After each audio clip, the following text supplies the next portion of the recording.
Howdy, folks. It's your friend Max Mogren reporting live from beautiful Alpine, Wyoming. This is Wake Up Wyoming. Wow, there is a lot going on in the world right now between the protests in Charlottesville, Virginia, the drums of war beating on North Korea, the stock market still at all-time record highs. Bitcoin has doubled in value over the last month or so to $4,000, up from $2,000, and a whole lot more. We got Tim Schwartz in the house. What's up, Tim? Good to see you tuning in. Thank you all for tuning in. Again, this is Wake Up Wyoming. I'm your host, Max Mogren. Today we're looking at the Jackson Hole Daily. As usual, we like to take a good gander at the local media, rip it apart, expose the spin, make people aware of the fact that print media these days is about 70% advertising, 20% fluff, and only 10% actual news. Helen Ford, what's up? And Steyer Bank Exits, what's up? Trish Hagen, good morning to you too. Shannon Hendricks, you got notified this time. It's a miracle.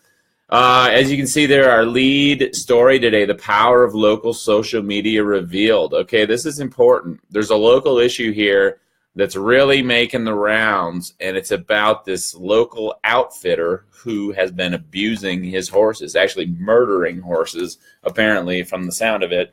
And this is a great example of social media. One person, a concerned neighbor of this man, a man named Forrest Stearns, who lives in Wilson, Wyoming, got fed up. It sounds like the whole town is scared of this guy.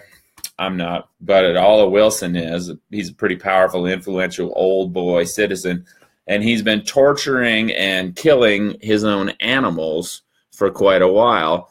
Now, this one lady, Mary Wendell Lampton, a neighbor, was finally fed up with it and went over there and recorded a really shocking, disturbing video where this guy, Forrest Stearns, has got a horse tied down by its head and its feet. It's stuck laying on its side, kind of strung out there as if it's being drawn and quartered or something. Very, very disturbing. Apparently the guy left the horse laying there for 5 or 6 hours, and it eventually died. Now, this is interesting because, you know, it's legal to tie up a horse in Wyoming, right? But clearly it seems like this guy's torturing his animals.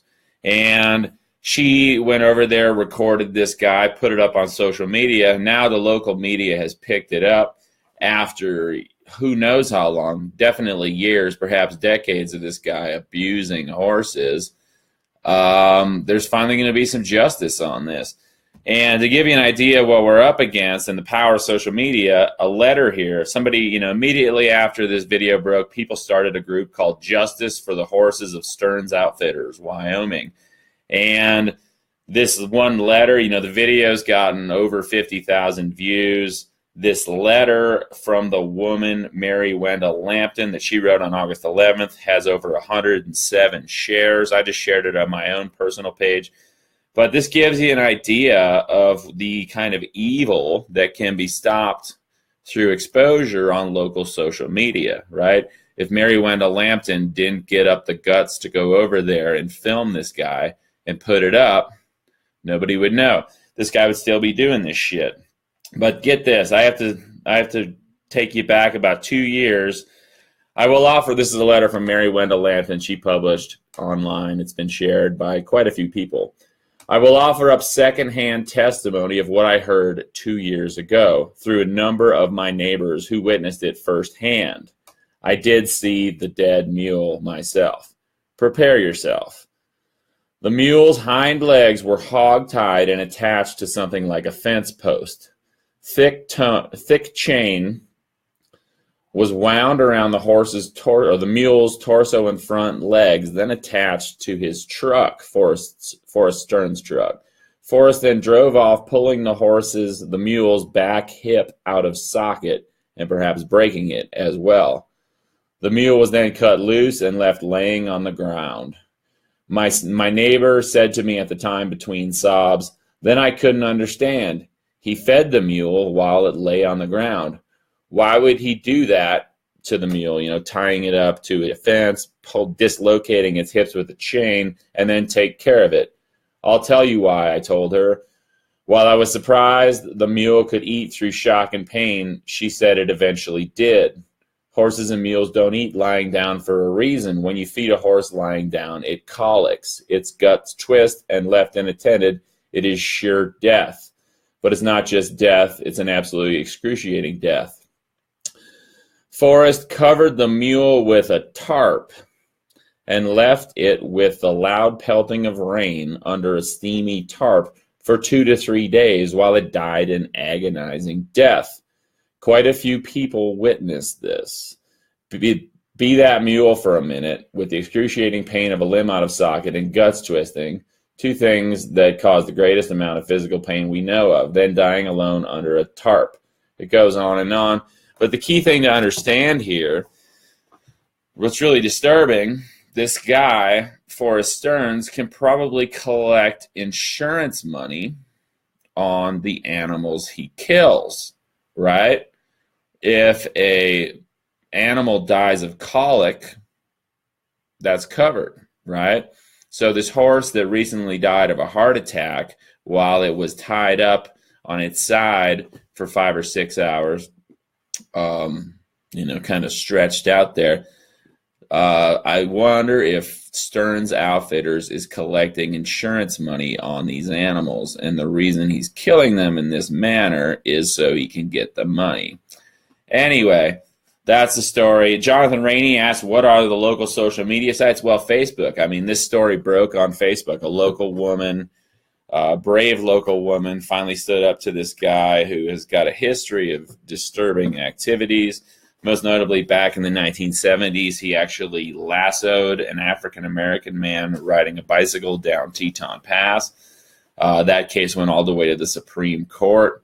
So it's time for there to be some justice surrounding this Forrest Stearns situation. But the overall point, we're not just fear-mongering here and exposing the horribleness of this one man, but the overall impact of local social media, right? If there's stuff like this going on in your community, it shows how powerful one person with a smartphone can be, okay? So, we all have our phones. It's hard to live without one these days. Everybody's addicted to them. But these things can be used for an incredible amount of good. We can all be citizen journalists. And if we are active about it and we work together, we can cause incredible changes for the better in so many ways. Case in point, Wake Up Wyoming. We got 100 viewers. Thank you so much for tuning in. Really appreciate it. Again, Jonathan Rainey asked, what are the local social media sites? Well, there's Facebook. That's where this one broke. But then there's Buck Rails, a new local media source, jacksonhole.media, jh.m. These are the new media that's replacing the old media. Let's get right into taking a good look at the print media right now with the Jackson Hole Daily. Like I've said before, Jackson Hole's a funny place because it is the wealthiest county per capita in North America, or at least in the United States. Of course, the average person that lives and works here is just squeaking by. We've got plenty of billionaires, plenty of millionaires, but the folks that actually work here, the people that actually make the community run, the people that hold all the jobs catering to tourists, are just squeaking by. Ali Aydin Emre, hello from Wyoming. Thanks for tuning in, Istanbul. But to give you an idea what it's like here, sales taxes slipped pre-eclipse. Part of the discrepancy may be explained by the 16% increase in average daily rate for a room, from $343 per night to $393 per night. That's right here in Jackson Hole. The average hotel room rents for almost $400 a night. Who are these people that have so much money yet are stupid enough to spend $400 for a place to sleep for the night? It's absurd. The other front page headline, total fluff about an 87-year-old man skydiving. Like I said, there's a lot going on in the world. We got the North Korea thing. We got the Charlottesville thing. We got Bitcoin doubling in value over the last month from $2,000 to $4,000. But the headline today for the weekend edition is that an 87-year-old man went skydiving. More local news that taps into the national issues. Wyoming to eclipse tourists. Leave your pot at home. Wyoming law enforcement officers have a message for tourists who plan to visit the area during the August 21st total solar eclipse. Don't bring your marijuana, medical or otherwise. Bear in mind, Wyoming, sandwiched between Colorado, where recreational is legal, Montana to the north, where medical is legal. Marijuana bursting out the seams all over the country. But Wyoming, no marijuana here. You can bring your opioids. You can bring your prescribed pain pills from the farmies.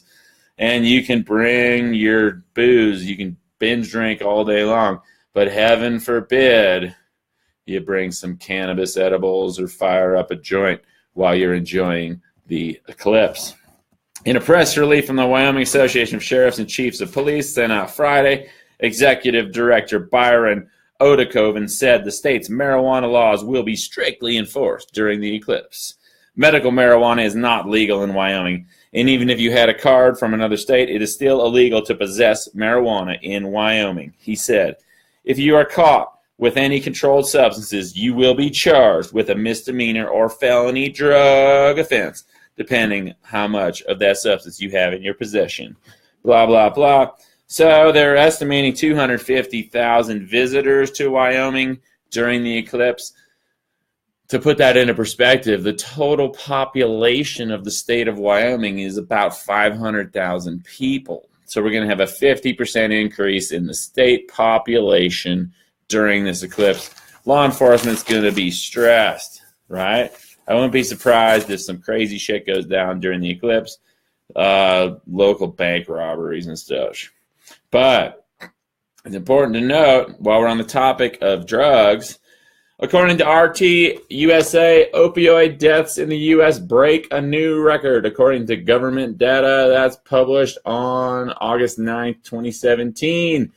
The first 9 months of 2016 saw a sharp increase in opioid drug overdoses in the U.S. compared to the prior year, according to new data by the National Center for Health Statistics.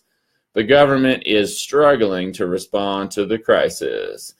Deaths due to drug overdose peaked in the third quarter of last year with 20 cases for every 100,000 people, compared to 16.7 for the same period the year before. Okay, so there we go. We got, you can bring your opioids to Jackson Hole, but don't bring your marijuana. Marijuana ain't going to kill you. Opium very well could. Amon Rai asked, what about Bitcoin? Well, there's plenty of news out there on Bitcoin. It's up. It's up big, Bitcoin, was at 2,000 a month ago. Now it's at 4,000. It's about all there is to say about it. Other cryptocurrencies rising similarly, right? I'm no Bitcoin expert, but I do know that if you bought some $2,000 Bitcoins a month ago, they'd be worth twice their value right now. And then another article, back to the drugs and the eclipse in Wyoming. Study warns binge drinking crisis. Alcohol rates spike 49%. Alcoholism rates spike 49%. From our dear friend Tyler Durden at Zero Hedge. The opioid epidemic isn't the only public health crisis plaguing the U.S. Americans are hitting the bottle harder than ever, according to a new study published by the Journal of American Medicine's Psychiatry, posing new challenges for the U.S. strained healthcare system as local hospitals and first responders struggle with the spike in substance abuse-related maladies, including overdoses and alcohol poisoning. It goes on and on. All these statistics cited here on Zero Hedge.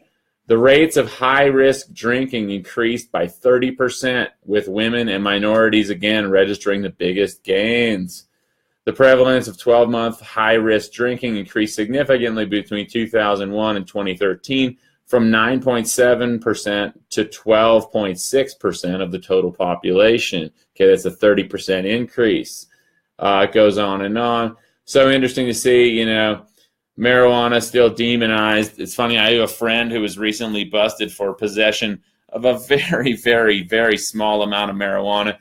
And when he went he had to go in, they charge you a $420 fine, appropriately enough, for misdemeanor marijuana charge in Wyoming, at least here in Teton County. But you walk into the police station to do your voluntary whatever, basically to turn yourself in, and they got this big poster hanging there that talks about how doctors agree that marijuana is bad for you, and it has the smoke from a joint or something looking like a cobra ready to strike. Pretty funny stuff. Living in the Stone Ages.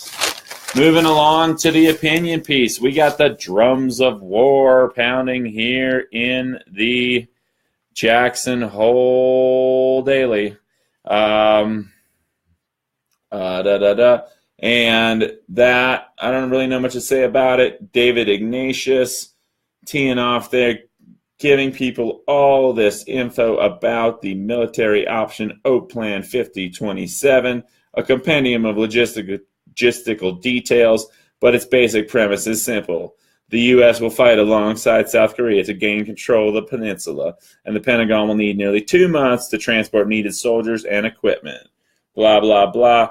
So these guys are talking like an invasion of North Korea is already a sure thing.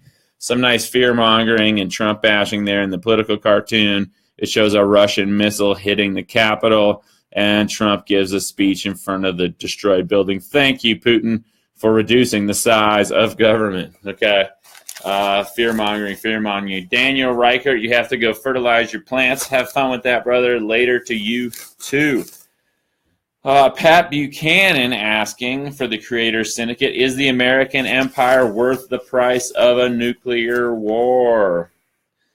There's, this one definitely bashes on North Korea some more. Again, North Korea is really not a threat to the U.S. The odds of a nuke from North Korea being launched against anyone anytime soon are extremely slim. Okay, it's fear-mongering. It's fear porn. It's warmongering. It's designed to unite us against the common enemy, North Korea, instead of focusing on our own internal shit that needs dealing with, right? But here's a good quote. He ends it with, given the rising risk of our war guarantees and the paltry rewards of the American imperium, we are being bled from Libya to Syria, Iraq, Afghanistan, and Yemen. A true America First foreign policy is going to become increasingly attractive. Okay, Pat Buchanan, absolutely right there. The U.S. military is operating in Libya, Syria, Iraq, Afghanistan, Yemen, and all over the world. It's time to stop. It's time to take all that money that's being used to blow people up on the other side of the planet and put it towards getting our own house in order. Can't stress it enough. So the Korea thing, I don't think that we're going to nuclear war with North Korea anytime soon, or nuclear war with anybody, right? The problem with nukes is that they leave a really big mess and they render the whole area uninhabitable for a long time afterwards, okay? Now, what we do have to worry about is weather weaponry, geoengineering, and all that. Amon Rise asking, what about Bitcoin? It should hit more than 4K. I don't know, man. It's hard to say. I've seen predictions of Bitcoin going to 10,000, but I'm no cryptocurrency expert, It's funny, I tried to sign up for I've got a few cryptocurrency wallets, but I tried to sign up for another one the other day called Coinbase just to see what it was like. It's like the most mainstream Bitcoin and Ethereum purchasing wallet that I could find. And it's like advertised on MSNBC and stuff like that. Like their coverage promotes this service. Well, I tried to join and they wouldn't let me join because I live in Wyoming. Okay. So this goes to show how litigation against cryptocurrencies could hinder their further, the further meteoric rise of the alternative currencies. We don't really know. If you get into cryptocurrencies, it's a gamble, right? I think it's really important to note that, with a lot of the Bitcoin exchanges, there's a waiting period to get your money in there to secure your purchase, and it can be difficult. You got to really read the fine print on these things, because it can be difficult to get your money back out again if, for example, the currency crashes. But, I don't know. I'm no cryptocurrency expert, but it is notable that while the stock market's hovering at all-time highs, meanwhile, all these cryptocurrencies are going through the roof. Oh, some fluffity fluff here in the Jackson Hole Daily. U.S. locked and loaded. Okay, more warmongering from the Trump administration. There's Donnie T. He's at his golf course enjoying a much-needed vacation from the White House while they're redoing the hardwood floors in the Oval Office. So that's nice. Good for him. Trump tweeted, military solutions are now fully in place, locked and loaded. Should North Korea act unwisely? Hopefully Kim Jong-un will find another path. All the war talk in recent days has alarmed international leaders. Russians Foreign Minister Sergei Lavrov estimated the risk of a military conflict between the U.S. and North Korea is very high and said Moscow was deeply concerned. German Chancellor Merkel said, I don't see a military solution, and I don't think it's called for. I think escalating the rhetoric is the wrong answer. Okay, it is all rhetoric. It's all smoke and mirrors. It's a distraction. We got a great article coming out of the anti-media today.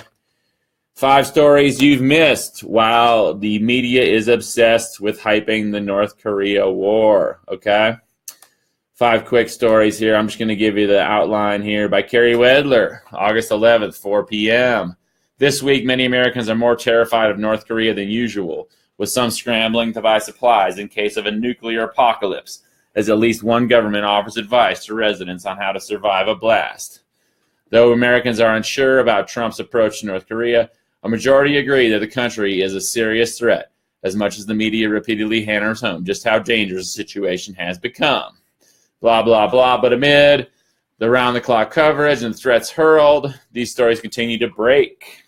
Okay, what stories? A nuclear plant is leaking and poisoning workers in Washington State. The Hanford site, located in Washington State, is leaking radioactive plutonium. Blah, blah, blah. Under Trump, the U.S. has dropped almost as many bombs in 2017 as it did throughout all of 2016. The president advocates more failed tactics to combat drug addiction. Police continue abusing citizens. That's headline 4. And the market does not approve of Trump's violent rhetoric. Of course, the Dow back on the rise again after a 10-day losing streak, I believe. Or no, maybe it was a 10-day winning streak, and then it had a couple bad days. But the point is, the stock market's rigged. I have to pee like crazy right now, so I'll be right back.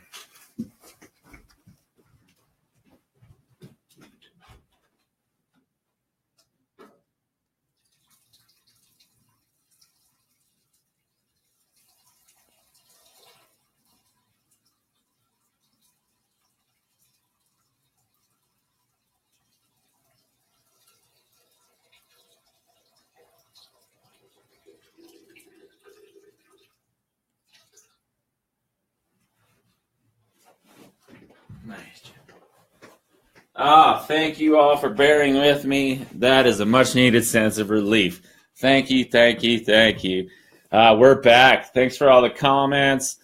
Alan Morningstar, I did go. I have to admit, I didn't wash my hands, but I will right after this video. Chance Griffin chiming in about his experience in Atlanta, Georgia. He's out on bail for a misdemeanor marijuana charge. They put him in jail. Sorry to hear that, Chance. Keep your head up, bro. You're going to be all right. They do the same stuff out here with marijuana charges. It's sad. In an era when thousands, something like 65,000 Americans die from opioid overdoses every year. How many Americans are being, and people can walk around with this shit in their purses. People can walk around with this shit. They can drive around with it in their cars because it's legal. It's prescribed by doctors. The pharmaceutical, the military, industrial, pharma complex making incredible amounts of money off of Americans' opioid addiction. It's heartbreaking. The Navy SEALs, the only woman on the SEAL track, dropped out. I think that confirms that there are inherent differences between men and women. Doesn't make one sex better than the other. But, you know, in the world today, we seem to live in this PC world where, heaven forbid, you mention the biological differences between the two sexes.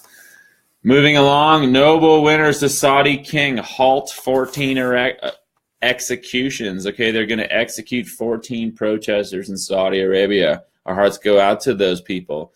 You know, Saudi Arabia, a longtime ally of the United States, even though it's this backwards fascist monarchy. I guess it's not that different from the U.S. in some ways. But, yeah, they're going to execute these 14 people. These people didn't murder anybody. They were part of a protest that got a little violent in 2012. And while we're on that topic, another look at Saudi Arabia, what they really got going on there from our friends at Zero Hedge. Saudi Arabia's Orwellian development of a neighborhood of the Shia town it just flattened. Okay, Saudi Arabia just bulldozed 500 homes in a minority neighborhood and displaced about 8,000 people. And at the same time, simultaneously, as this is happening, as they are destroying a city, like kicking everybody out and bulldozing their homes, their media is bragging about what they're going to build in place of it. To see what developers under the aegis of the government have planned for the area, one need look no further than Saudi state media. Al Arabiya, a Saudi government-funded regional news channel which operates out of Dubai, published plans for Saudi redevelopment of the now utterly destroyed ancient walled city of Awamiya. Okay? So as they're destroying it, this is what they're putting up on their website. It's like, ooh, look at how pretty this new development is. We kicked all these people out, and now we're going to build this hokey little college campus-looking thing there. Should the project come to completion, blah, blah, blah. Saudi Arabia's ability to engage in overt sectarian cleansing of its eastern province with complete impunity is made glaringly evident by the fact that its state-run media can openly post Orwellian urban development plans for a zone now being flattened by government bulldozers, accompanied by sectarian sloganizing special forces troops. Meanwhile, there's not a peep from Western capitals accustomed to lecturing the world on the supposedly unique evils of Putin, Assad, and Kim Jong-un. Okay, so there we have it. Blatant human rights violations coming out of Saudi Arabia.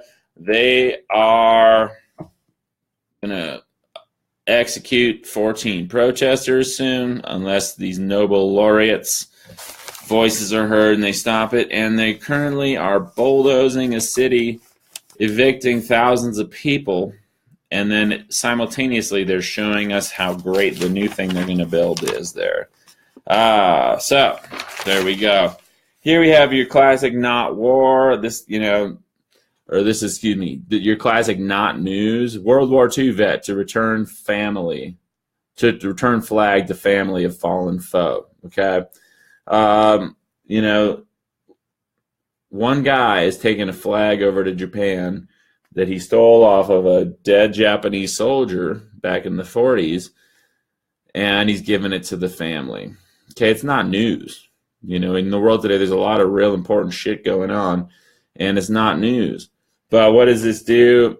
It kind of makes us feel like war is inevitable. It humanizes war because we get this kind of, I guess you could call it heartwarming story about a guy going back to present this flag he stole to the family of the man killed. But I don't know. It's not news to me. And then we're on to the Charlottesville situation, okay? Classic divide and conquer. The driver, if you haven't seen the disturbing imagery coming out of Charlottesville, you can check it out, but it's sad. There's all these pro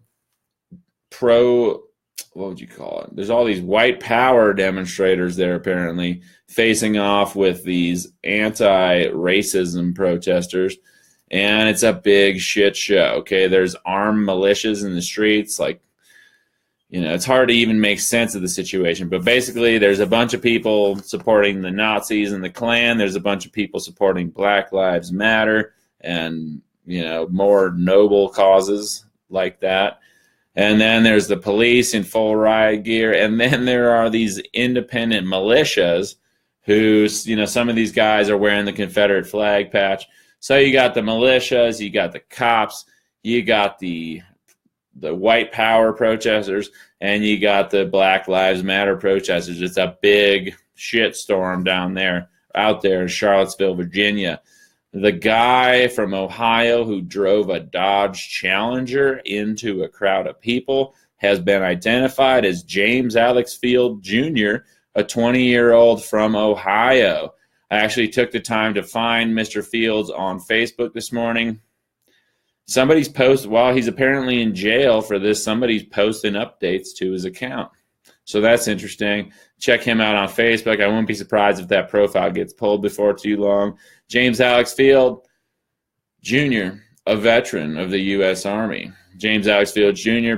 posting ridiculous shit on his Facebook page, offensive memes and such. So, it sucks.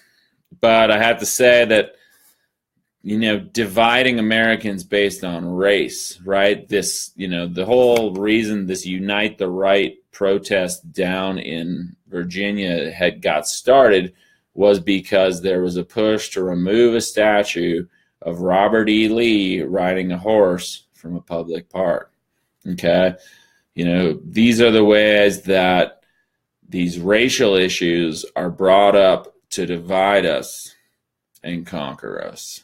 It's the oldest trick in the book. But this Fields guy, if you haven't seen the video of that, really disturbing. Our friends at the Anti-Media posted an article yesterday by Aaron Nelson. The protest in Charlottesville on Saturday, the largest gathering of white nationalists in recent years, turned so violent the government declared a state of emergency. Earlier in the day, the Virginia National Guard arrived with at least 1,000 police officers were deployed to arrest those who refused to clear the area. Around noon, a car drove straight into a crowd of anti-racist protesters. Okay, they can't stress that enough. This guy from Ohio was running over this former Army private, whatever he was in the Army, driving a real nice car intentionally into a group of anti-racist protesters. Okay, so there's not too much to really say on that, but it's sad to see. It'd be nice if we were beyond that here in America. We got Fluffity Fluff. Here's a good example. The Jackson Hole Daily and the mainstream media in general love to talk about animals, right? I love animals too. We started this show off with an expose of a local guy who seems to be abusing and murdering his livestock, and which prompts me to ask the question, is this dude collecting insurance money on it? But here, animals at Syrian Zoo evacuated to Jordan. Now, at first glance, this seems like a puff piece. Great, these animals are safe. It's too bad we've been fighting in Syria all this time. As it turns out, it wasn't. Well, let me read the article. The final paragraph. This is how the mainstream media controls the narrative. Syria's conflict erupted in 2011, quickly transforming from a popular uprising against President Bashar Assad into a brutal civil war. An estimated 400,000 Syrians have been killed in the fighting. More than 5 million Syrians have fled their homeland, and millions more were uprooted inside Syria. Okay, this isn't true. The conflict did not erupt from a popular uprising into a brutal civil war. Foreign mercenaries, funded and supported by Western interests, invaded Syria. Okay, it's an attack on the country. When the U.S. says they're going after ISIS in Syria, what it actually means is they're going after President Assad and the Syrian government and using ISIS as a proxy enemy. At the same time we're supposedly bombing ISIS, we're also funding and supporting and providing air support to ISIS. So it's really a disturbing situation. But this story about the Syrian zoo animals evacuated to Jordan, it's distracting because it doesn't really address the real issue in Syria. And B, it conveniently for the mainstream, conveniently for the military-industrial complex, includes these little nuggets of misinformation designed to skew the narrative on the ongoing invasion of Syria. Moving along. Fluffity fluff. First U.S. woman climbed K2. Congratulations. University aspires to educate refugees. Inspired by the success of a Southern New Hampshire University program that allows hundreds of refugees in Rwanda to access its courses, a group of anonymous donors approached its president with a challenge. What would it take to educate 50,000 refugees each year? Okay. The concept of a university for the displaced comes as the world's refugee crisis reaches levels not seen since World War II. The United Nations Refugee Agency reported that 65.3 million people, 65 million people were forced to leave their homelands in 2016. Many refugees languish in squalid camps that sometimes lack the basics of life, clean water and sufficient food, and where a higher education is little more than a dream. Only 1% of our refugees have access to higher education, according to Ita Sheehy, the education advisor for the UN's High Commissioner for Refugees. Many refugees are prohibited from leaving their camps, and those who can leave often cannot afford schooling. Certainly not here in the U.S., where the price of college tuition has skyrocketed in the last 20 years, right? But interestingly, 65.3 million people forced to flee their homelands in 2016. Why? Well, it's mostly due to wars. Okay? Heartbreaking to see. My heart goes out to the people of Syria, Libya, Yemen, Iraq, Afghanistan, and other countries terrorized by the global war on terror. Moving along, more fluffity fluff. A lot of wasted paper here. The horoscopes. If you want your horoscope read, lay it on me in the comments there. Lay it on me in the comments while we're waiting for those horoscope requests to flood in. James Cameron, the director, Terminator 2, as timely as it ever was. Terminator 2, a kick-ass movie about the rise of the machines. That's the one where Arnold Schwarzenegger, the Terminator from Terminator 1, fights against the shape-shifting, kind of quicksilvery, mercury Terminator from Terminator 2. What does Cameron say?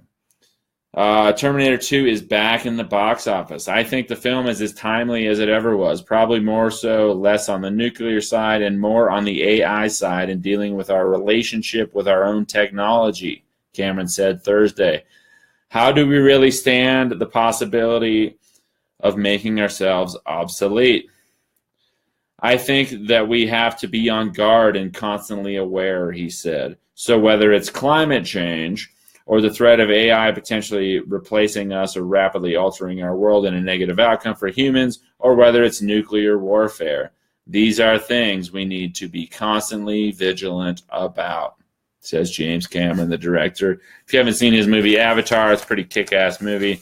Interesting that Terminator 2 is coming out now. In terms of AI, do we really need to worry? Do we really need to be concerned about the machines rising up and killing us in a violent war?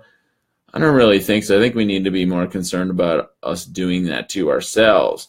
One thing we do need to be concerned about, though, is the machines, the computers taking all the jobs, right? We live in an era where so many jobs have disappeared due to automation. Now it's like the dawn of the self-driving car, right? What happens to all those jobs when it's cheaper to have a self-driving fleet of semis than it is to hire a bunch of truckers to drive things around the country?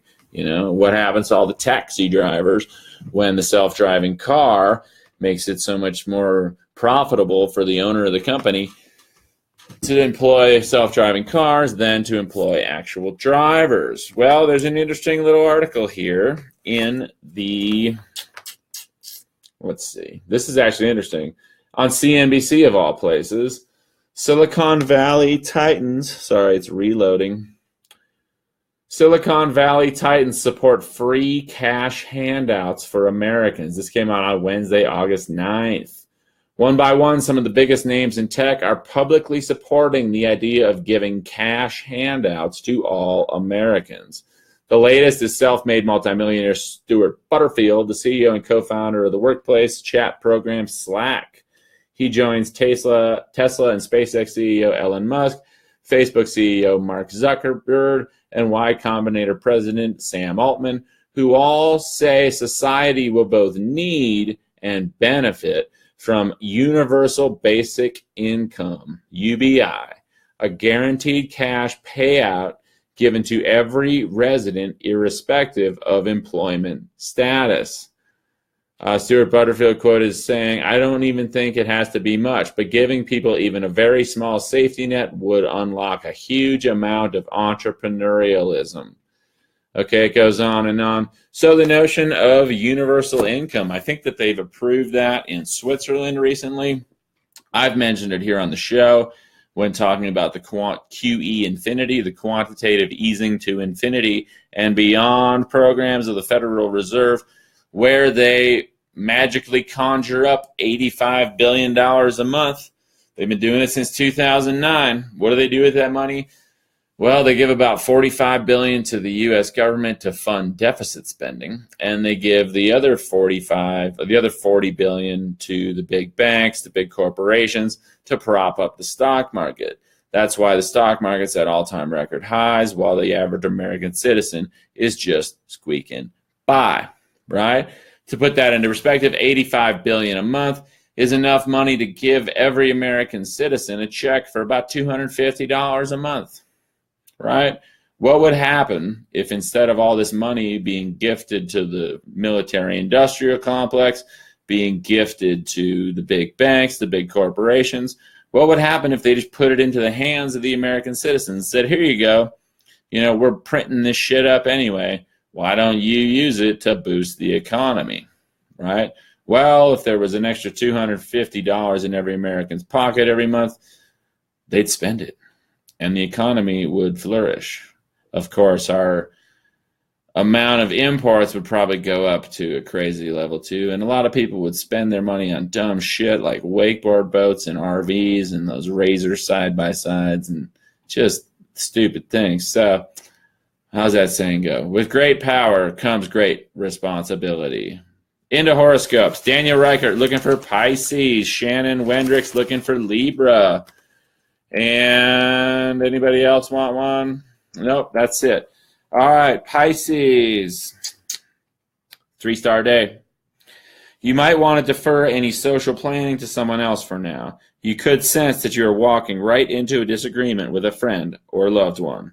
How you handle yourself will determine the tone of the next few days, if not weeks. Tonight, avoid a grumpy playmate. And what was the other one we needed? Daniel Reichert. Oh, we got Sag, Pisces, and Libra. So that was Pisces. Here comes Sag. 4-star day for you, Sages. You might feel that it is important to remain sensitive to others. A loved one or a higher-up could be fragile and not even realize it. A misunderstanding is likely to develop from out of nowhere. It is all you can do to keep a lid on your reaction. Tonight, sort through the possibilities. So there you go, Sag. We already got to Pisces. Libra, here we go.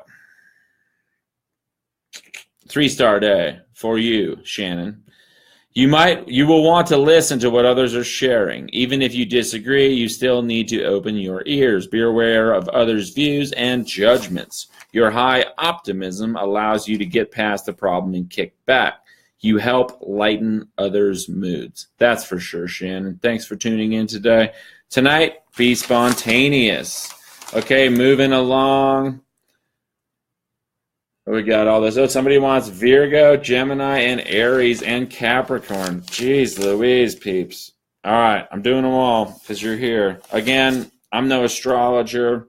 I don't really put too much stock in this, but it is kind of fun to read. And it's fun to interact with all of you. Michael Shane Kirkpatrick, here's Capricorn. 3-star day. Don't allow a loved one's mood to edge you into a reaction, Michael. You know when enough is enough, though this person might not. Stay close to home. News from a distance could be a problem, as a misunderstanding seems to be entrenched in its message. Tonight, out late. Jeff Robertson, here comes your Gemini, bro. 4-star day. Let others in on your thinking and plans. You will be happiest with friends or off fulfilling a long-term desire, Jeff. Your ability to create more romance and or amusement in your life emerges. A loved one might be a bit down, so cheer him up, Jeff. Tonight, act as if there were no tomorrow. Kayla Martinez, we're getting into Virgo. 5-star day, Kayla. Enjoy it. One-on-one relating elicits a strong reaction and could be a problem. You might be prone to becoming critical and fussy. Try not to allow a misunderstanding to get even bigger. You might find that it takes months to mend this separation. Tonight, allow others to dominate, Virgo. Sag, I think I already did Sag, so you're going to have to rewind that one. Aries, haven't done that one yet. 5-star day, Aries.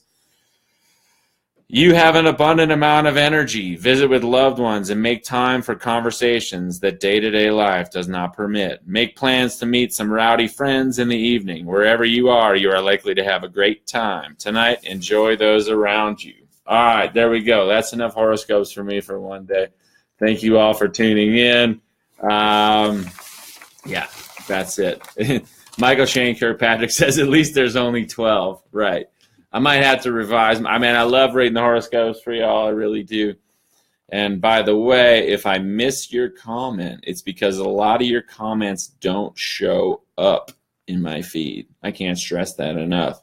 When I go back and review the video later, respond on people's comments, thank people for sharing, because I certainly appreciate all of you who share this and all your support, all your likes, all your comments. But some of the comments even then don't show up, and other comments do show up then that did not show up in the original broadcast. Okay, they're still dealing with that egg situation in Europe where people were putting phyllopronyl, which is a flea and tick, into a spray used on hens that got into the eggs, and it resulted in a massive recall of millions of eggs and the culling of 1 million hens in Europe. Okay, that's a big deal. We don't see similar protections here in the U.S. The FDA is kind of a joke. Also, our friends to the north in Canada, some issues with food security that I noticed today.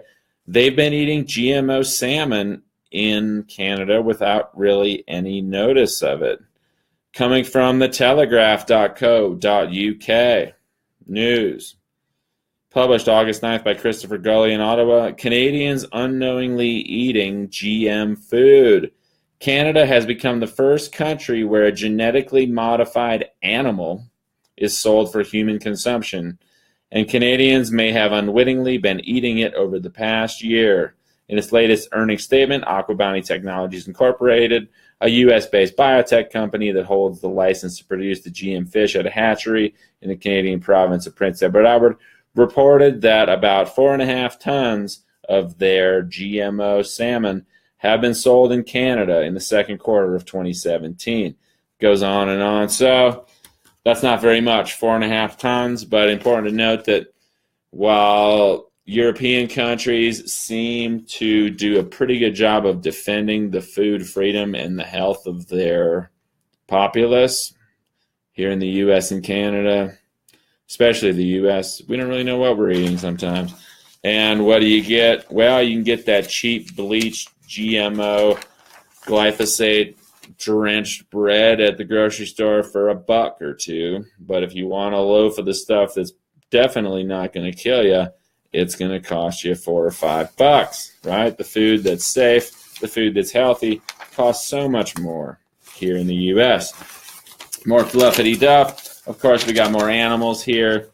And then coverage of Israel. Israel taps into kosher single malt whiskey. There's your news from Israel from the Jackson Hole News. They're producing scotch in Israel.